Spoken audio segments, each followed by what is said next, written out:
Cámara grabando, toma uno, auto con Santi Peña. ¿Te gusta manejar, Santi? Me encanta, disfruto mucho. Eso tiene mucha relación con un asunto bastante importante de la gestión, como es el liderazgo. ¿Cómo estás mirando? ¿Qué tipo de liderazgo? A ver, pensemos. Nicanor tenía un liderazgo intenso, casi irascible. Fernando Lugo instaló el liderazgo Poncho. Yo creo que nadie entendió muy bien qué era, pero tenía lo suyo. Horacio Cartes tenía una centralidad intensa. Y Marito, bueno. ¿Cuál es tu mirada sobre el liderazgo? Creo que cada uno de los candidatos a presidente y presidente eventualmente que llegaron en la transición democrática, cada uno fue el reflejo de su impronta y de su momento, ¿verdad? No podemos nosotros aislarnos de nuestras historias ni de los momentos que vivimos. Y te agrego a esa lista el caso del ingeniero Juan Carlos Guasmosi, ¿verdad? Que le tocó esa transición de un gobierno militar a un gobierno civil, muchas reformas, una nueva constitución, y bueno, capaz que su personalidad de un ingeniero civil, un constructor, ayudó a tener ese gran pacto de gobernabilidad que permitió implementar una nueva constitución. Después tuvimos el conflicto entre Cuba y Argaña, que terminó con un desenlace fatal, 5 años prácticamente de inestabilidad. Y luego llega un Nicanor que era un gran conocedor de la administración pública. Acordate que él ya había sido ministro de Educación por varios periodos, un político con experiencia, ya era presidente del Partido Colorado. Después viene Lugo, una contracara a eso, una figura totalmente alejado de la clase política, una figura religiosa, y obviamente le imprimió su personalidad religiosa, ¿verdad? De saber escuchar, pero no decidir probablemente de lo que se espera de un jefe de Estado. Luego vino de vuelta Horacio Cartes con un rol empresarial y le imprimió esa visión empresarial. Cada uno le ha agregado algo a la vida institucional del Paraguay, y yo me encuentro hoy en una posición donde digo mi impronta, que es la de una persona joven. Soy el presidente electo más joven de la transición con 44 años, pero por el otro lado probablemente soy la persona con mayor experiencia en materia de política pública, y te diría no solamente de la transición, sino probablemente la historia del Paraguay. Y esa es una doble responsabilidad para mí, porque yo tengo que imprimirle el conocimiento, la ciencia que hay a través de la política pública, pero también con una visión política para viabilizar eso. Y ahí entra, creo que una de las características, yo me siento orgulloso de eso, del saber escuchar, pero el saber decidir también, de tener la paciencia, la tolerancia, de saber que todos tenemos derecho a tener posiciones y opiniones diferentes, porque todos somos parte de una historia diferente. Pero finalmente, como presidente de la República, hoy tengo el mandato popular de ejercer esa democracia representativa que tenemos hoy en el Paraguay. Saber escuchar, acabas de mencionar, en los talleres de comunicación solemos hablar de que el periodista normalmente habla, escribe, pero muchas veces no sabe escuchar, ¿no? ¿Cuánta importancia le adjudicas al pensamiento de tu equipo en las decisiones que vas a tomar? Fundamental.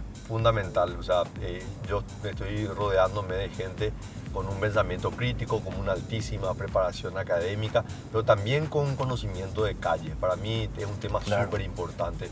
Muchas veces no son solamente los títulos académicos, sino esa combinación del saber, pero también el conocer.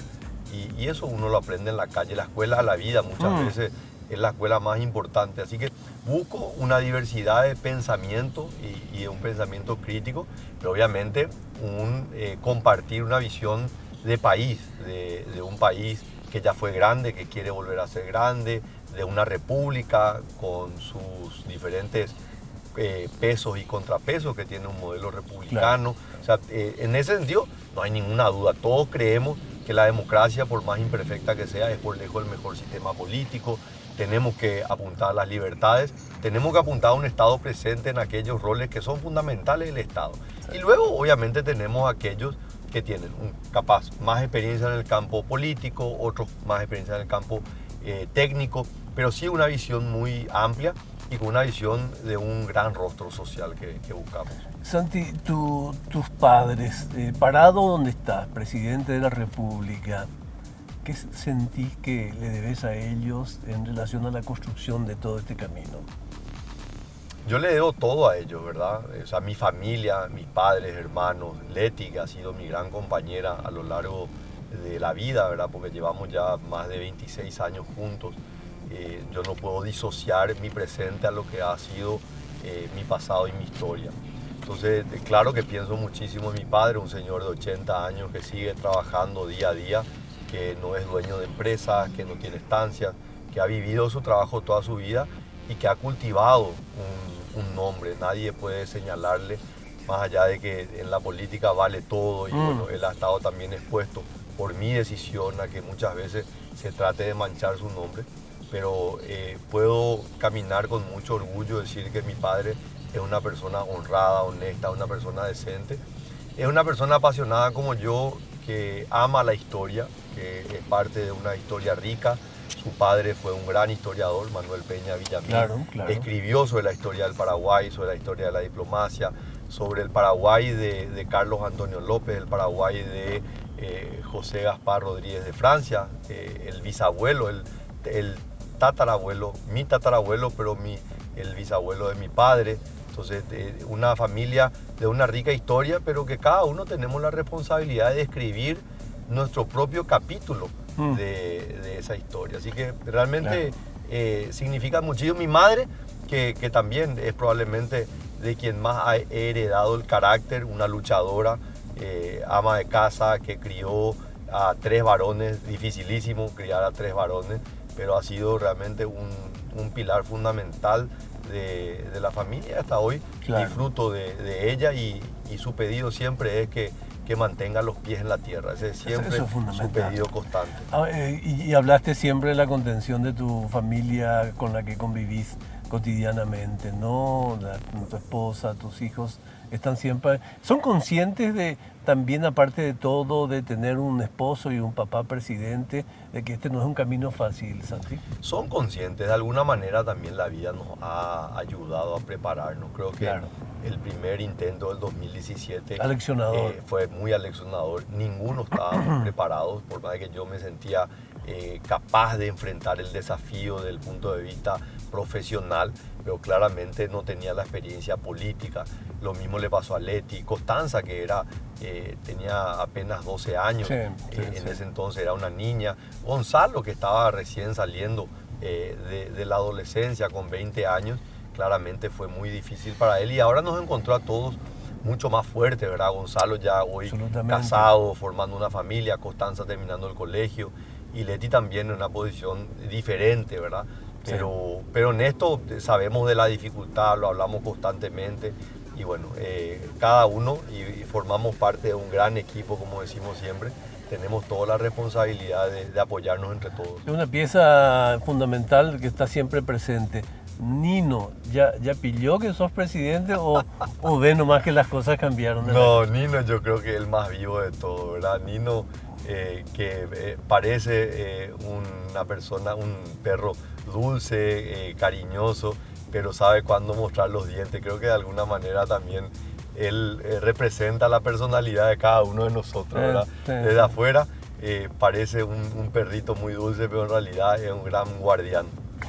A propósito de ser guardián ya de una perspectiva social especialmente difícil, Santi, que te va a tocar, ¿qué va a cambiar en el enfoque de la lucha contra la pobreza respecto de lo que tenemos hasta hoy?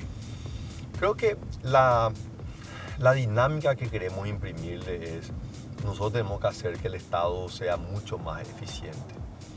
Y la visión que yo tengo, Augusto, es que a lo largo de los últimos 20 años, ¿verdad? Y menciono 20 años porque fue desde el 2003 que se da una expansión importante de varias instituciones públicas. La Constitución del 92 fue importante, se crearon muchísimos órganos extrapoderes, pero en realidad en lo que respecta al Poder Ejecutivo, empezó recién en la década del 2000. En el 2003 empezamos a ver una red de protección social, una expansión del sistema de salud y educación, ¿verdad? Y eso creció a lo largo de estos 20 años. un poco de manera desordenada. Entonces, hoy lo que nosotros necesitamos es reordenar, reorganizar, reenfocar. Entonces, más allá de las personas que tienen que tener este sentimiento de que el Estado es uno, no es que yo voy a una institución, no, esta es mi institución y esa institución se maneja como un Estado independiente. No, todos somos parte de un engranaje. Y ahí es donde radica una fortaleza a la cual yo me siento confiado, que es conocer el funcionamiento del Estado. El haber sido ministro de Hacienda me llevó a mí a tener que sumergirme en las entrañas de la burocracia pública. Y para decirle a un ministro, a un director de un ente, que no le iba a dar más presupuesto, porque todos piden presupuesto, yo tenía la obligación de saber qué hacía cada una de esas instituciones. Entonces hoy nadie va a poder venir a engañarme a mí y decirme, yo necesito más presupuesto por esto, cuando yo ya sé que hay una multiplicidad y hay varias instituciones que están haciendo lo mismo y ninguna realmente cumple con ese objetivo. Esta reingeniería que se está haciendo, que trata de convertir un archipiélago en un continente, digamos, ¿no? ¿En qué medida en estas políticas de lucha contra la pobreza va a servir sintetizar en un sitio lo que estaba disperso en varios lugares? Mira, pongamos el ejemplo del Ministerio de Desarrollo Social, que primero era una secretaría, en este gobierno se jerarquizó a un ministerio, pero sin embargo, a pesar de tener la responsabilidad, hay programas sociales que no lo administran. Por ejemplo, el programa de adultos mayores en situación de pobreza extrema. Ese programa tiene que ser parte del Ministerio de Desarrollo Social.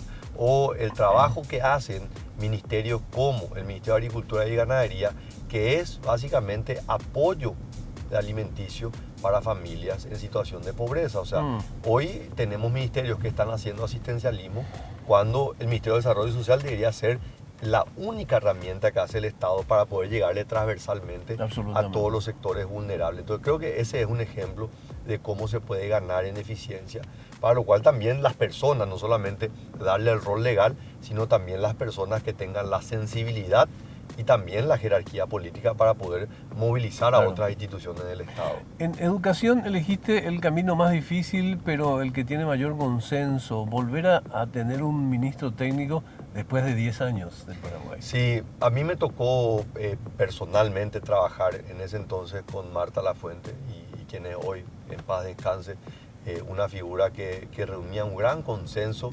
del mundo pedagógico, el mundo de la educación. Claramente fue una posición contraria a la tendencia que teníamos históricamente de ministros políticos al frente del Ministerio de Educación. Se hizo un gran intento, creo que se avanzó en algunas áreas. Lastimosamente una manifestación de alguna manera llevó al gobierno a cambiar y a partir de ahí volvieron los ministros políticos. A mí me tocó trabajar con Enrique Riera, creo que gestionó muy bien una situación política inestable, pero se perdió ese hilo conductor de una política educativa a largo plazo. Y hoy apelamos a una persona que ciertamente no ha sido funcionario público actualmente, pero sí ha colaborado muchísimo. De hecho, colaboró con nosotros en el periodo cuando Enrique Riera vino como ministro. Luis Ramírez trabajaba de manera muy cercana con él. Entonces, quiero realmente que se entienda que la educación no es un tema menor, es probablemente la política pública más importante. Es probablemente un tema mayor. Es el mayor, ¿verdad? Entonces, claramente todos los designados van a tener que demostrar que no solamente tienen el conocimiento técnico, sino que tienen también la carrocería y la espalda política para gestionar un cargo político, porque esa es la realidad. O sea, yo llegué al Ministerio de Hacienda como un técnico que venía del Banco Central, pero tuve que desplegar, aprender, desarrollar aptitudes políticas para estar en un cargo político. Y eso tenemos que ser conscientes que no todos tienen. No todos tienen y no todos van a poder desarrollar. Pero hacemos realmente el intento de dar la oportunidad a todos.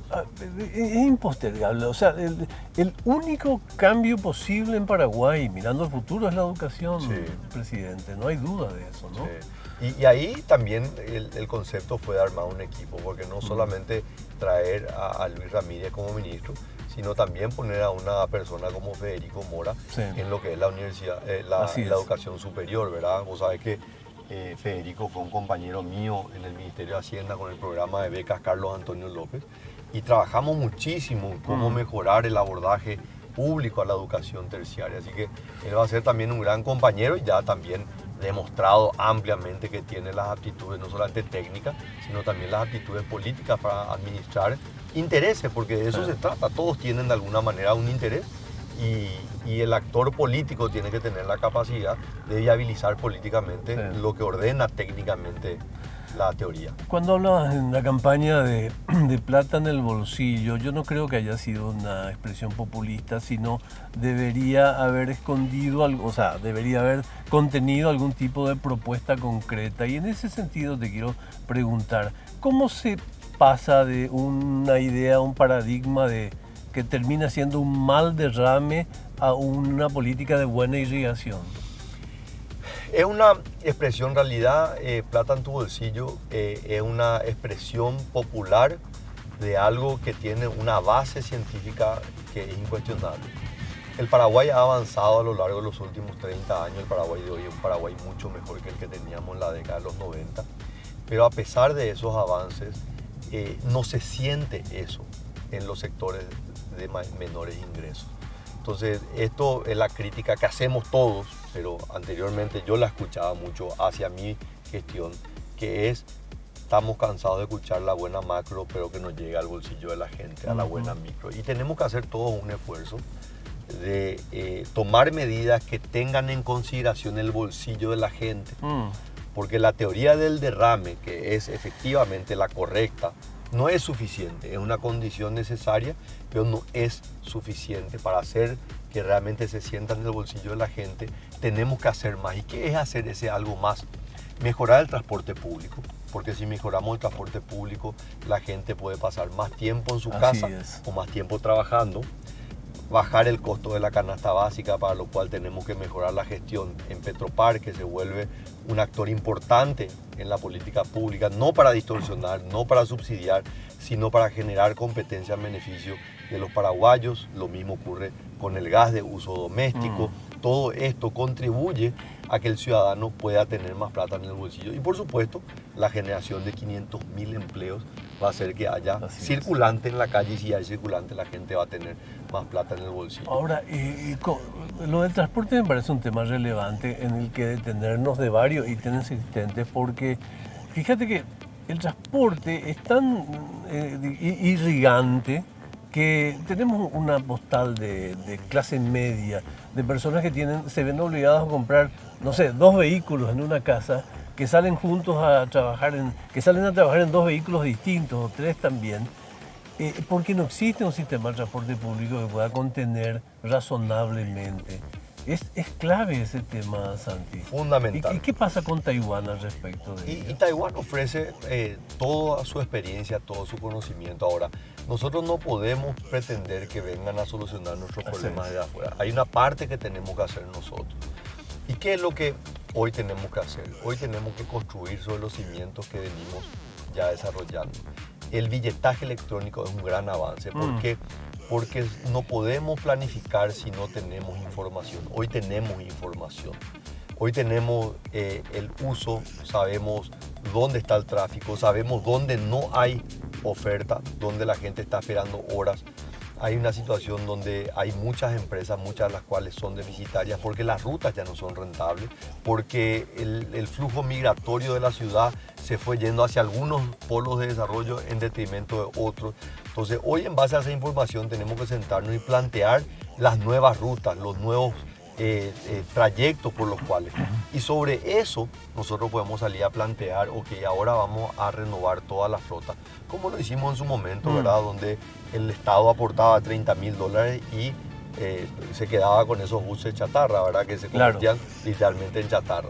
Entonces hoy tenemos la posibilidad de financiar a 15 años una nueva flota de vehículos que podrían inclusive ser vehículos eléctricos. Ese es un avance tremendo, pero no lo podemos hacer sobre la base de empresas que tienen rutas que son totalmente ineficientes. Así es. Entonces, esa es la parte que hoy queremos trabajar y le pongo mucha esperanza a la ministra de Obras Públicas y Comunicaciones, que de formación ingeniera civil, pero que trabajó mucho en temas de transporte público en otros países y tiene también experiencia a nivel local. A propósito de rutas, ¿cuál va a ser el paradigma de un presidente que no tiene su propia planta de asfalto?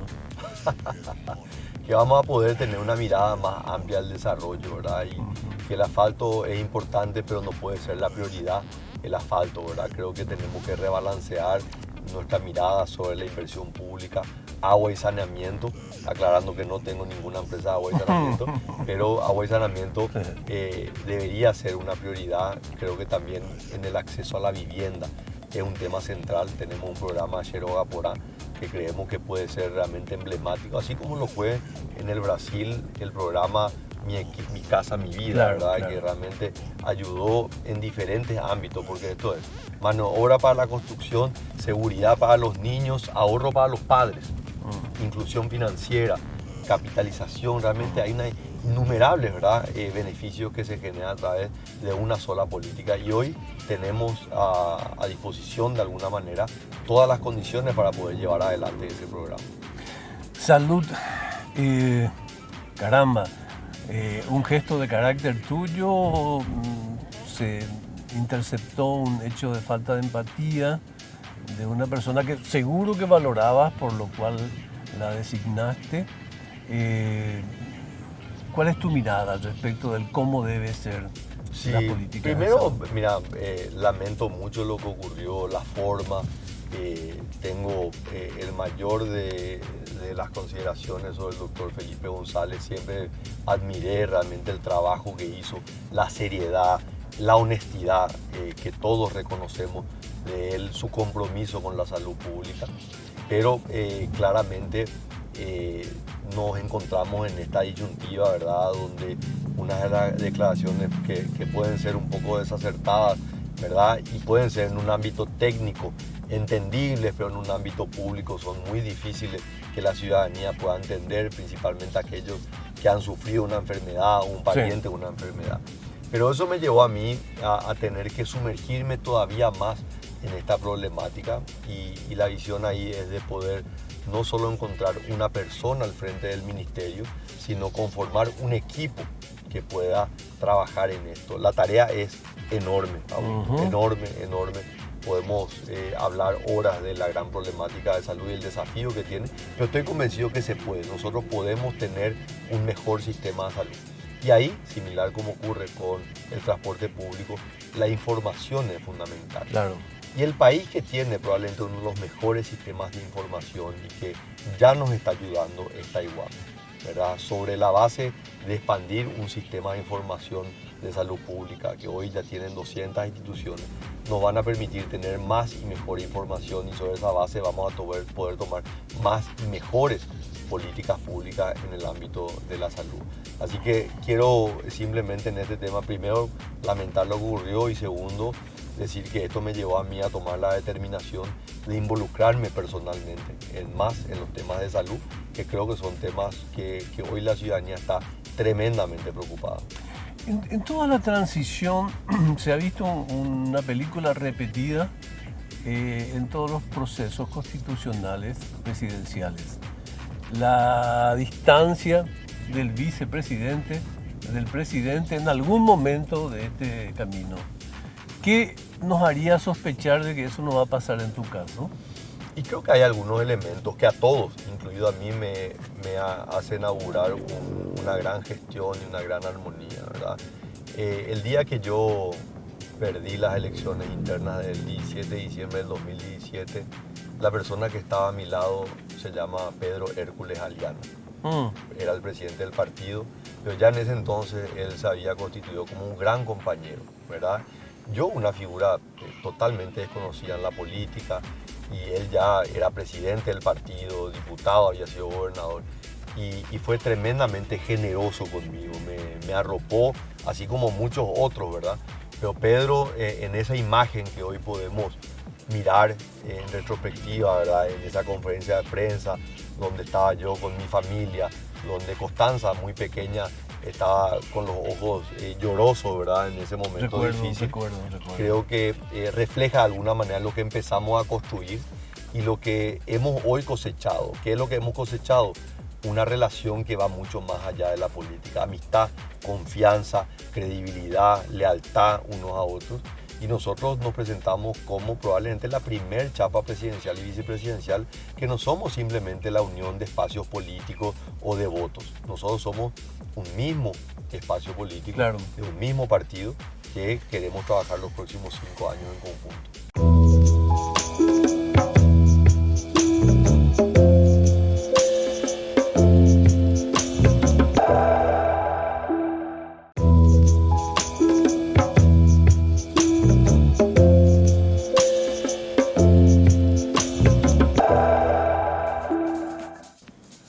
Presidente, tengo unos audios de referentes de varios sectores que quiero compartirte. Uno de ellos es Pepe Costa. Pepe Costa preside una organización que trabaja en la línea de protección a la seguridad de los periodistas y te dejó un mensaje. En realidad la consigna fue: ¿qué es lo que un presidente no debería hacer? La otra consigna es la más fácil, ¿no? Ok, esto te dice Pepe Costa. Un saludo para el señor presidente de la República electo, para vos, Augusto, y todo el equipo. Creo que el nuevo gobierno debe evitar ser complaciente y cómplice de los ataques que ha venido y sigue recibiendo la democracia en uno de sus derechos fundamentales, que es la libertad de expresión. Estamos asediados, amenazados a nivel global, y Paraguay no es la excepción, por movimientos, grupos, sectores, corporaciones que buscan imponer un nuevo estilo de censura, un nuevo autoritarismo que pretende acabar con la libertad de expresión, pretende restringir el derecho de las personas al acceso a la información y pretende imponer ideas únicas, pensamientos únicos, cual si fuera un nuevo totalitarismo a nivel global. Creo que el nuevo gobierno debe evitar ser cómplice o ser complaciente con este tipo de grupos, sectores, movimientos que tienen su raigambre a nivel internacional incluso. Es importante que se pueda garantizar desde el gobierno una libertad de expresión genuina, plenamente vigente, así como el derecho a la información y el ejercicio libre y seguro del periodismo. Y sobre todo esto último, teniendo en cuenta que nuestro país tiene 21 periodistas asesinados en los últimos 30 años y necesitamos un periodismo fuerte, vigilante, libre, pero también seguro, respaldado por la seguridad y la justicia de nuestro país. Pepe Costa, agregame a tu respuesta cómo te llevas con los medios. Súper bien. Disfruto, tomo la crítica siempre como la gran oportunidad para intercambiar opiniones diferentes. Me encanta, me apasiona eso. Lo he disfrutado a lo largo de los últimos años en diferentes ámbitos y lo seguiré haciendo. O sea, me encantaría poder seguir haciéndolo como presidente de la República, por supuesto, siempre respetando la institución de la presidencia, ¿verdad? Claro. Probablemente no puedo hacer muchas cosas que a nivel personal, plano personal, no tendría problemas, pero hay una investidura que cuidar. Pero lo que dice Pepe creo que es muy válido. Primero, el tema de la seguridad de las personas es fundamental, todos, ¿verdad? Yo creo que estamos viviendo todos una sensación de inseguridad. Pero lo primero que él elabora, que creo que es muy importante y creo que no hay mucha conciencia, la tiranía, la censura, esto no es un desafío de nuestro tiempo, nuestra generación, esto es de la humanidad. Y ese desafío ha ido mutando a lo largo de la historia, ha ido evolucionando a lo largo de la historia. Y hoy nos estamos enfrentando a nuevas formas de censura, ¿verdad? Yo hablé en la campaña que yo iba a enfrentar una agenda globalista. ¿Y qué es la agenda globalista? La agenda globalista habla de aquellos países, ¿verdad? Las economías centrales, el grupo de los 7, ¿verdad? Que prefieren, en vez de lidiar con 200 países, tener que lidiar ellos en una mesa de 7 países y bueno, la Unión Europea aplica esto para todos los países de la Unión Europea. Naciones Unidas aplica, nosotros decidimos en el Consejo de Seguridad y eso tiene que ser ley para todos. Así es. Pero eso es una pérdida de soberanía para nuestro país. Entonces nosotros no podemos aislarnos de un mundo integrado, nosotros tenemos que integrarnos a un mundo, pero nosotros tenemos que defender nuestra identidad. Es muy difícil lo que mencionás porque los paquetes vienen con una actitud seductora que es arrolladora, digamos, ¿verdad? Y eso pasa en todas las disciplinas. Y enfrentarse, digamos, críticamente a lo que se instala masivamente no es fácil. No, no es fácil. Por eso que creo que todos tenemos que hacer un esfuerzo de...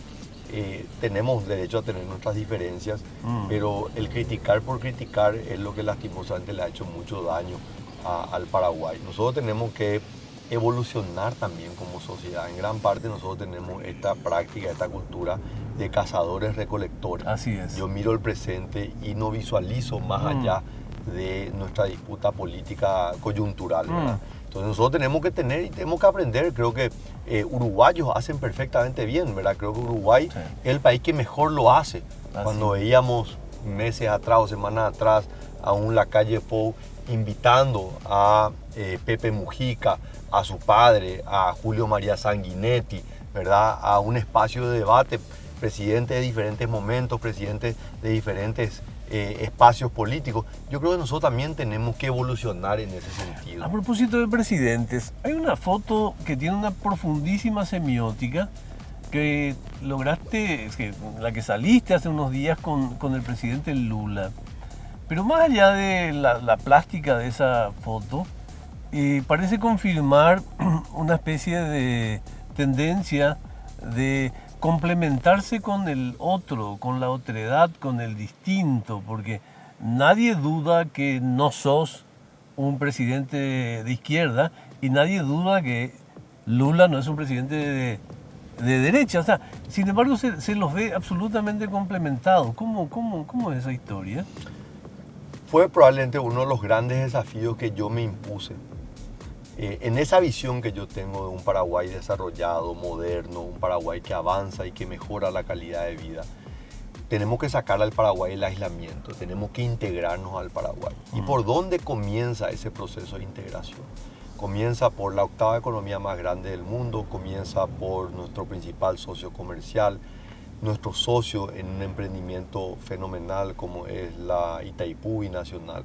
Entonces, cuando yo recibo el llamado del presidente Lula da Silva, un día después de haber sido electo, el 1 de mayo, yo le digo, presidente, para mí va a ser fundamental construir una relación con usted, de respeto, pero de afecto y de una visión compartida del Paraguay, de Brasil y del mundo. Sí. Y le dije, quiero ir a visitarlo y quiero que el primer lugar que visite sea su oficina en Brasil. Y así lo hice, lo recibí.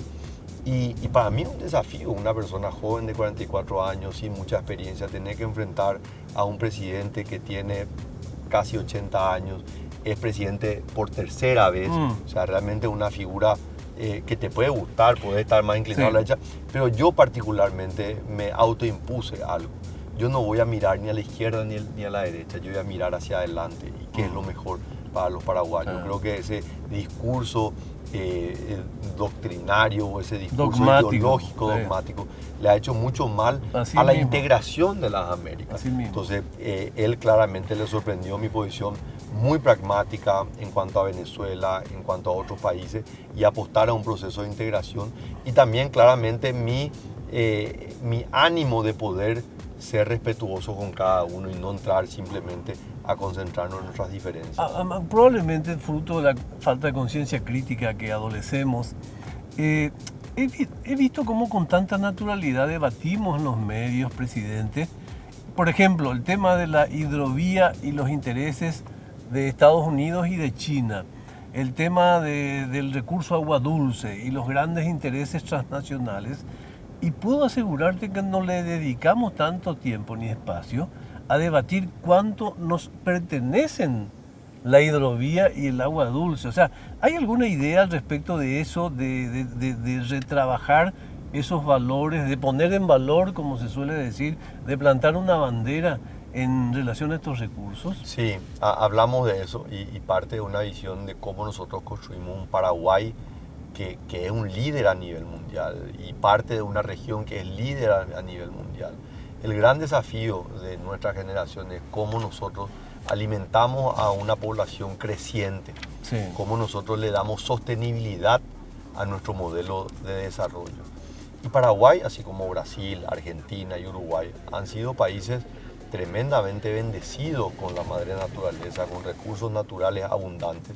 Y no solamente tenemos la capacidad de alimentar a nuestros pueblos, sino que somos la única región del mundo que puede alimentar a otras regiones del mundo. Un mundo creciente, un mundo que quiere alimentarse con más proteínas y menos de otros productos. Entonces tenemos un gran desafío de cómo nosotros utilizamos estratégicamente. Y a mí me entra a cuestionar cómo es posible que hace más de 160 años, más de 170 años, nosotros ya fuimos una nación poderosa y nosotros sabíamos que la riqueza estaba en esos recursos naturales.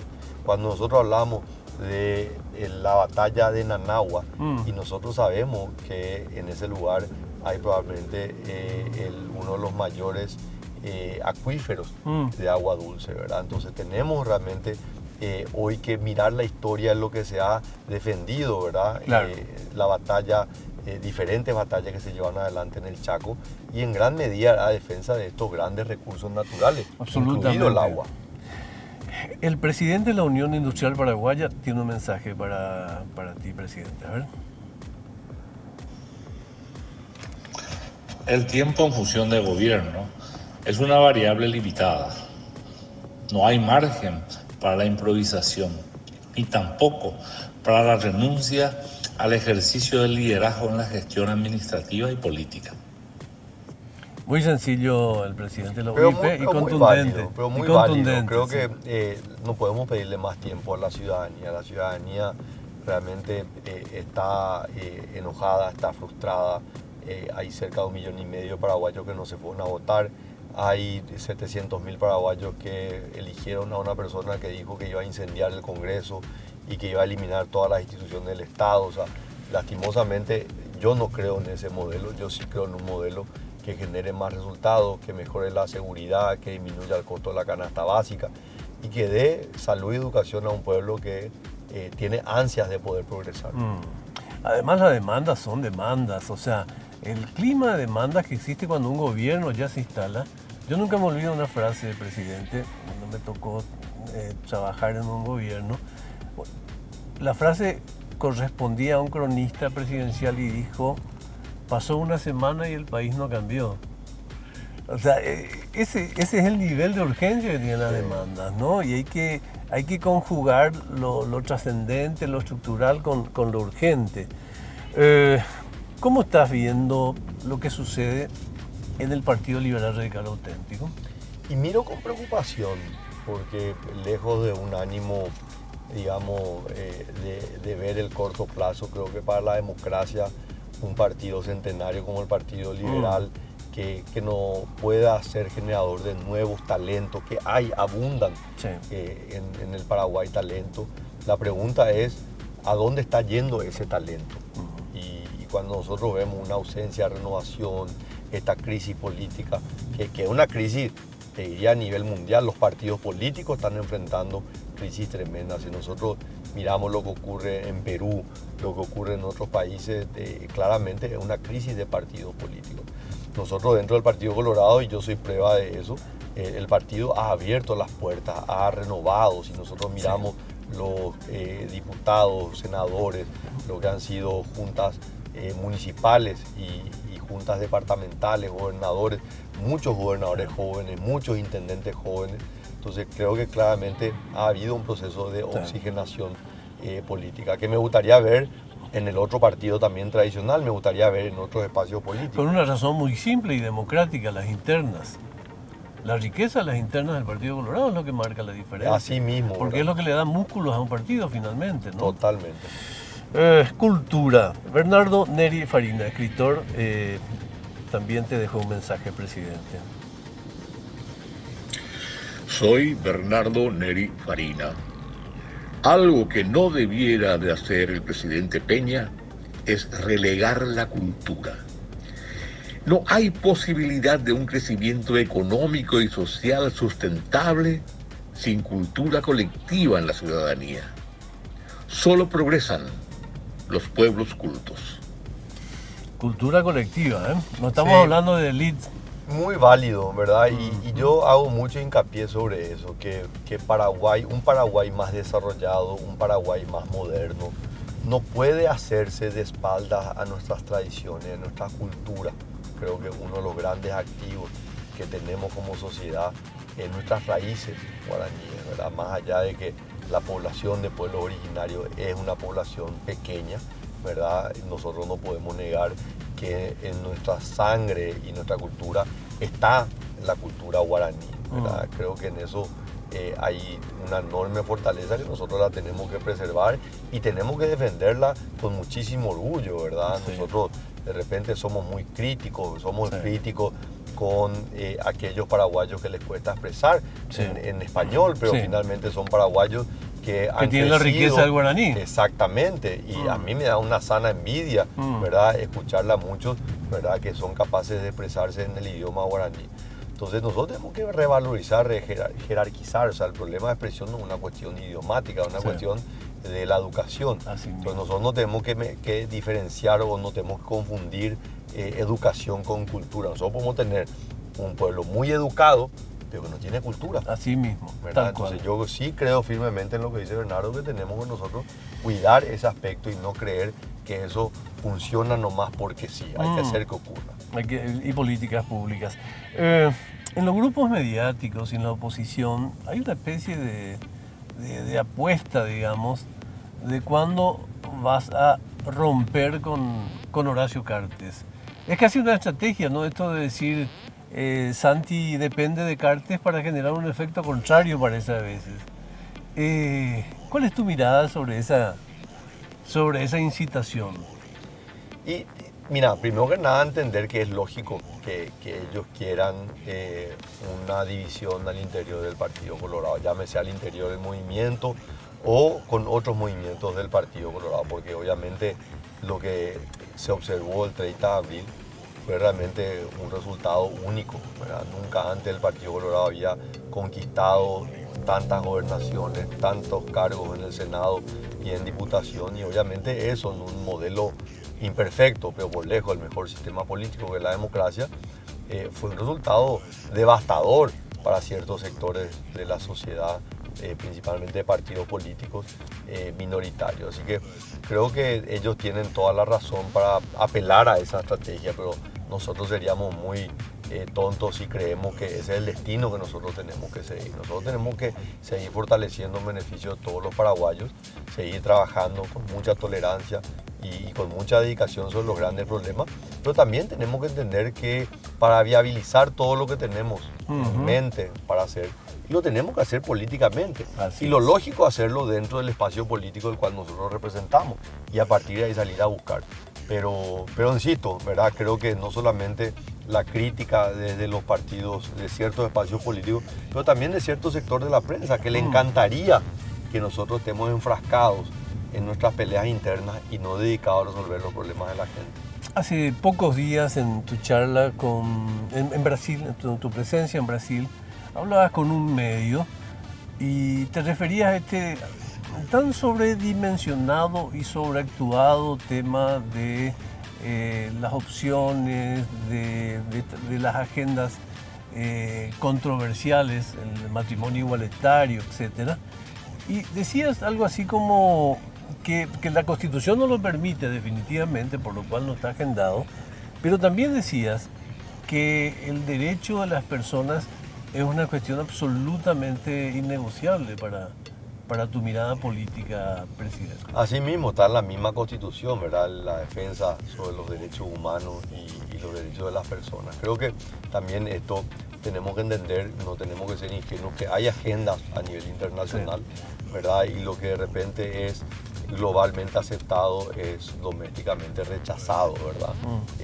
No porque en otros países las constituciones permitan el matrimonio igualitario y nosotros tenemos que salir corriendo a aprobar eso. En nuestra Constitución eso está prohibido, y lo mismo la defensa de la vida de su misma concepción. Entonces creo que nosotros tenemos que no entrar en esa discusión que quiere llevarnos a que los paraguayos no respetamos los derechos. No, nosotros respetamos los derechos, pero tenemos un ordenamiento jurídico que establece que la familia y el matrimonio en particular es la unión entre un hombre y una mujer. Entonces puede haber gente, sectores que les gustaría algo diferente, pero eso no está en discusión, está en el ámbito constitucional. Si tenías luego previsto mejorar, digamos, hacer el decreto por el cual se suben los sueldos, y el día anterior hubo un clásico, Cerro Limpia, y ganó Limpia, eso que ibas a firmar a las 12, capaz que firmes a las 7. El problema es que soy ex ministro de Hacienda y sé que los recursos son muy escasos, así que... Estás olvidando un detalle muy importante. El otro problema es que tu ministro de Hacienda es de Cerro Porteño. Así mismo, exactamente, así que va a ser un pequeño detalle. No sé si lo ubicás a Juan Carlos Galaverna, él tiene un mensaje. Me suena. Hay varios errores que el presidente Santi Peña no debiera cometer. Pero como la pregunta parte de cuál es el error, me limitaré a sugerirle que no cometa nunca el error de desprenderse de la base y el respaldo político que le da el Partido Colorado, que lo candidató y lo llevó al poder con el trabajo de sus dirigentes de base, el apoyo del pueblo colorado, sin despreciar desde luego el apoyo que dieron también compatriotas de otros sectores políticos. No desprenderse nunca durante su mandato del respaldo, el apoyo del Partido Colorado. Sí, la verdad un tema que para mí es muy importante y yo lo llamo la identidad. Yo creo que aquel que no tiene identidad está condenado al fracaso, ¿verdad? Y la identidad política nosotros tenemos que defenderla, tenemos que sentirnos orgullosos de la identidad política. Entonces, ciertamente es fundamental, creo que el no perder la capacidad de escuchar es fundamental en esto, ¿verdad? Creo que los presidentes por momentos son víctimas de los corralitos, ¿verdad? Y ese corralito le lleva a alejar de aquellos sectores que realmente fueron los que lo ayudaron a llegar, ¿verdad? Entonces, yo siempre digo, yo quiero tener ese contacto. Pero es muy importante también, no hablo de los partidos políticos, presidente, hablo de personas. Sí. Es muy importante también que los presidentes no se sientan obligados por el hecho de que determinadas participaciones políticas lo convirtieron en presidente, porque cuando es presidente de todos los paraguayos. Sí. No, es un equilibrio, esto es más un arte que una ciencia. O sea, nadie te puede decir matemáticamente esto es lo que vos tenés que hacer.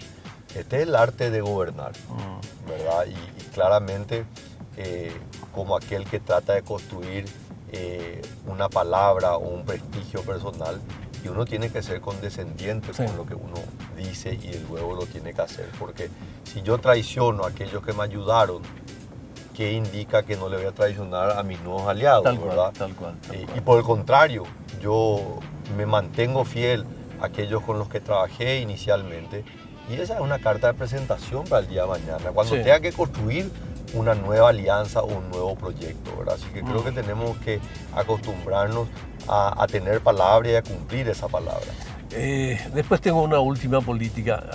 Uno de los cantantes más queridos de este país, Chirola, a ver qué dice. Hola, presidente Peña, soy Chirola. Tengo la sensación de que tanto usted como la primera dama tienen un genuino interés en las artes, la cultura y las industrias creativas. Por ende, me gustaría reforzar la idea de que las artes, la cultura y la creatividad son motores que mueven la economía naranja, son propulsores y embajadores de la marca país y generan empleos para muchísima gente. Entonces, no se puede olvidar el presidente electo en reforzar las instituciones que deben velar para su desarrollo y crecimiento con gente capaz que pueda proyectar al mundo este talento, ya sea de INAPI, cultura, turismo. Las industrias creativas y la industria del entretenimiento son un gran propulsor de la economía naranja desde todo punto de vista. Gracias. Un capo Chirola, realmente yo le admiro lo que ha hecho él y los cachiporros, como muchos otros artistas paraguayos, digamos, de nuestra generación, y hay otros artistas que también de décadas anteriores han llevado con muchísimo orgullo en alto el nombre de Paraguay. Y ciertamente un tema que me apasiona. Con Leti tenemos un compromiso de apoyar justamente a las artes, a la cultura. Leti mucho más, ¿verdad? Ya arquitecta de formación, así que conoce mucho más, pero hay un interés genuino de poder apoyar. Hay cientos de miles de empleos que se pueden generar a través de la economía naranja, el entretenimiento, la cultura, el revitalizar el casco histórico de Asunción, que también es un largo anhelo ya de varios administradores de gobierno. Esto lo hablo constantemente con el intendente de Asunción. Entonces me interesa muchísimo y la idea un poco es en las acciones, en los gestos, poder revalorizar. De hecho, quiero también adelantar un poco, no sé si a nivel de primicia, creo que ya algo se sabe, ¿verdad? Que la noche del 15 de agosto, que por lo general se realiza una cena de un grupo relativamente pequeño, nosotros tomamos la decisión de hacer un evento popular, masivo, cultural, para poder realmente celebrar no solamente el inicio de un nuevo periodo, sino también celebrar nuestra cultura, celebrar Asunción, que está también de cumpleaños el 15 de agosto. Y bueno, va a ser un espectáculo único, abierto a todo el público, para que pueda ir y disfrutar de grandes artistas paraguayos. Y eso que connota, presidente, el tema de la proximidad, ¿no? Normalmente uno de los síndromes del poder es la distancia, ¿no? Así que es de esperar. Por último, presidente, concluye la tarea en agosto del 2028. ¿Cuáles son 3 legados que quisieras dejar? El principal es un cambio cultural en el sentido de cómo nosotros los paraguayos nos proyectamos, que nosotros entendamos que el Paraguay tiene un destino de grandeza. Los paraguayos ya fuimos una nación grande y próspera, y la historia fue dura con nosotros, la guerra, los conflictos. Entonces hoy tenemos que recuperar realmente esa garra guaraní que nos permita unirnos en una causa común, que es ver a un Paraguay desarrollado. Y eso va a permitir que no importa quién sea el presidente, no importa quiénes sean las autoridades electas, va a tener un pueblo con hambre de gloria. Y eso va a ayudar a que el país pueda mejorar. El país no cambia por la llegada de un presidente. Los países mejoran cuando la sociedad en su conjunto estira el carro en una misma dirección. Me gustaría ver en los próximos 5 años una eliminación de la pobreza, ningún paraguayo que pase hambre, que hayamos cambiado la matriz productiva y empecemos a transitar en un Paraguay más industrializado, de alto valor y tecnología insertado al mundo. Esas son algunas de las ideas que a mí me gustaría visualizar en los próximos años. Y la única eliminación que ya no queremos, que es el Mundial, ¿no? Bueno, eso sería realmente un logro tremendo para el país. Creo que va a dar una gran satisfacción que en el 2026 no solamente clasifiquemos, sino que vayamos a hacer una buena gestión al Mundial en Estados Unidos. Como experto en materia educativa, ¿cuánto valor tiene la alegría, el bienestar de humor de los ciudadanos? Imposible de medir, Augusto. Es tremendo el impacto en el estado de ánimo. O sea, los seres humanos nos movemos en base a nuestro estado de ánimo. Entonces, obviamente no podemos decir vamos a hacer una pésima gestión y bueno, apelemos que gane el Mundial Paraguay y con eso solucionamos todo, ¿verdad? Pero ciertamente en la situación en donde estamos nosotros hoy, que tenemos una base macroeconómica sólida, pero tenemos aspiraciones y sueños de miles de paraguayos que hoy no están pudiendo avanzar o progresar en sus vidas. Yo creo que mientras mejoramos la salud, la educación, la infraestructura, el acceso al empleo, la seguridad, creo que una satisfacción a nivel de selección va a ser fundamental, ¿verdad? Claro. Así que te puedo decir, es más, podemos hacer algo, ¿verdad? Sí, dale. Yo sé que está fuera del protocolo, Dale, pero vos me hiciste escuchar cosas y yo te iba a hacer escuchar también algo que yo creo que va a ser muy elocuente para entender un poco justamente esto que vos me estabas diciendo, ¿verdad? A ver, escuchen lo que va a compartirnos, porque creo que el de presidente, alguna manera va a ser un muy buen cierre. A pocos días de su asunción al mando. La selección paraguaya, a ver. está todo bien lo del... Presidente, hoy en mi comentario por Radio Nacional del Paraguay voy a pedir que entre las prioridades de tu gobierno, está todo bien lo del que vamos a estar mejor, el PIB, etcétera, etcétera. Pero lo que el pueblo quiere es que la selección paraguaya vaya al mundial, al próximo mundial. Y eso voy a pedir que sea tu gran objetivo. Objetivo de los objetivos. Al pueblo lo único que le interesa en este momento es que la albirroja esté en el mundial. Y eso depende de vos. Capaz que no sea tan absoluto así, pero sabes que en el fondo lo que reivindica es la alegría. Claro. Y la alegría es un derecho humano, presidente. Totalmente. Qué bueno, qué bueno. Muchísimas gracias por este tiempo. Es muy, muy buen conductor, presidente. Muchas gracias. Capaz que te quieras dedicar después al automovilismo, ¿no?